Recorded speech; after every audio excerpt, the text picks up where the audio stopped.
Ready for the best story you will ever hear. Ready for the story of everything. Of the beginning. Of sacrifices. Of resurrection.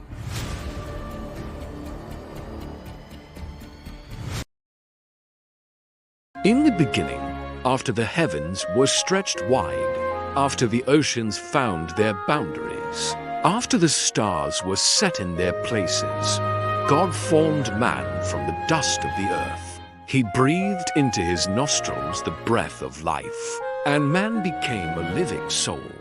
And from man's side, God formed woman, not from his head to rule over him, not from his feet to be beneath him, but from his side, to walk with him.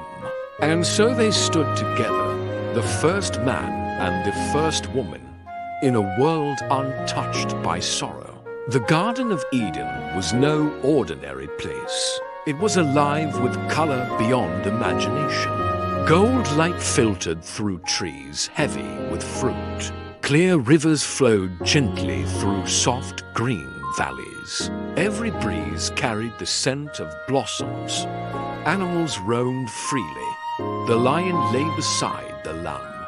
No creature feared another. There was no death, no decay, no fear. Adam walked through the garden with wonder in his eyes. Every leaf, every sound, every breath was new.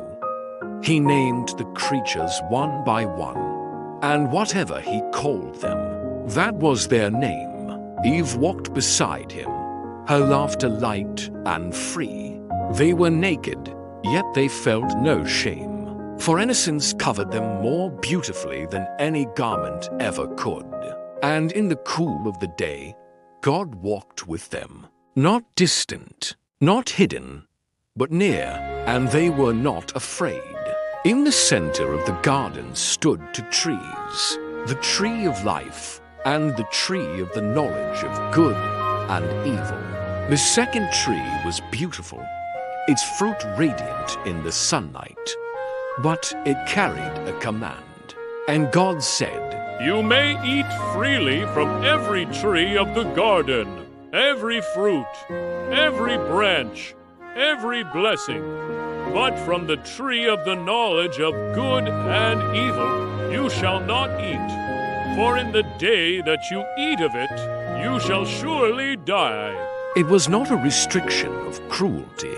It was a boundary of love. For obedience is the soil where trust grows, and trust is the root of love. But among the creatures was one more subtle than the rest. The serpent, clever, observant, patient, she waited, she watched, and one day she approached the woman. "Did God really say you must not eat from any tree?" It was not a shout. It was not a threat. It was a whisper, a seed of doubt. Eve answered carefully. "We may eat from the trees of the garden, but not from this one. God said if we eat it or even touch it, we will die." The serpent's voice softened further. "You will not surely die, for God knows when you eat it, your eyes will be opened. You will be like God." Like God, the words lingered, and Eve looked at the fruit. It was beautiful, perfect in shape, rich in color. It seemed good. It seemed harmless, and slowly, desire began to outweigh obedience. She reached out her hand. She took the fruit, and she ate. Silence fell. Then she turned and gave some to her husband, and he ate. And in that instant, something broke. Not in the garden dot in them. Their eyes were opened, not to wisdom, but to shame. They looked at one another and suddenly felt exposed, vulnerable, guilty. For the first time, fear entered the human heart. They gathered fig leaves and stitched them together to cover themselves. But leaves cannot hide a broken soul. Then they heard it, the sound they once loved, the sound of the Lord God walking in the garden. But this time, instead of running toward him, they ran away. They hid among the trees, and God called out, Adam, where are you?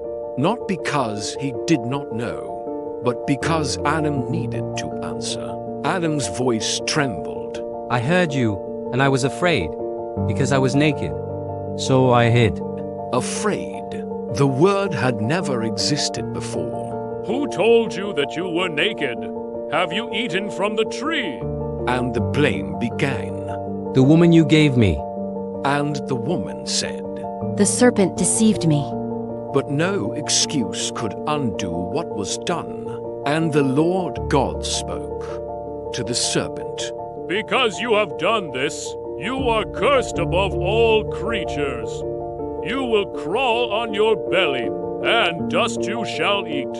And I will put enmity between you and the woman, between your seed and hers. He shall crush your head, and you shall strike his heel. A promise hidden in judgment. One day, a descendant would come, and evil would not have the final word. To the woman he said, In pain you shall bring forth children. To Adam he said, Cursed is the ground because of you. By the sweat of your brow you shall eat.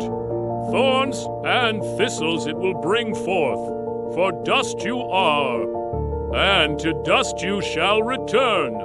And for the first time, death entered the story of mankind. Yet even in judgment, there was mercy. God made garments of skin and clothed them.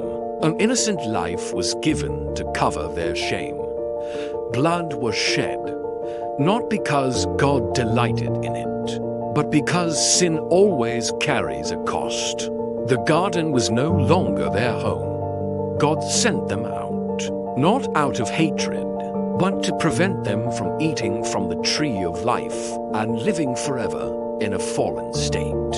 At the east of Eden, he placed cherubim and a flaming sword flashing back and forth, guarding the way. Adam looked back one last time. Eve held his hand. Paradise was lost. The world would now know pain, struggle, sorrow, but it would also know hope, for the promise had been spoken. One day, the curse would be broken, and the story of redemption had already begun.